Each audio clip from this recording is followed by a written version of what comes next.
Gracias, Toño. Y mire, por más de 200 años en Xochimilco se celebra una gran tradición que conmemora la belleza de la mujer mestiza.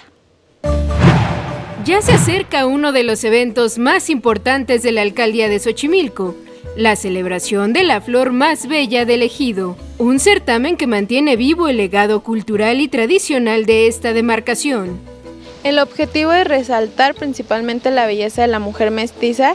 Sí, no es un certamen de belleza, pero se busca que esto se siga permaneciendo como una forma de respeto hacia la mujer y también seguir preservando las tradiciones de los lugares que tuvieron o tienen ejidos.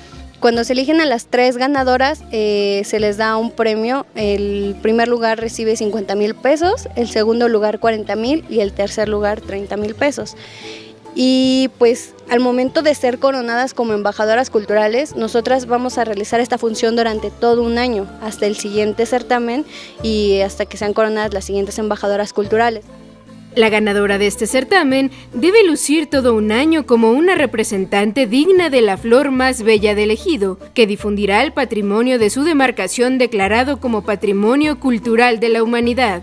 El concurso se llevará a cabo del 7 al 14 de abril y participan 12 de las 16 alcaldías que tienen o tuvieron ejidos. A todas las chicas que estén interesadas en seguir cultivando estas tradiciones y ser orgullosamente mexicanas, las invito a que se inscriban. Este concurso es hermoso, van a ser parte ya de una historia porque se dice que una flor siempre será flor. Entonces las invito a que sean parte de esta hermosa historia y vivan una experiencia realmente inolvidable.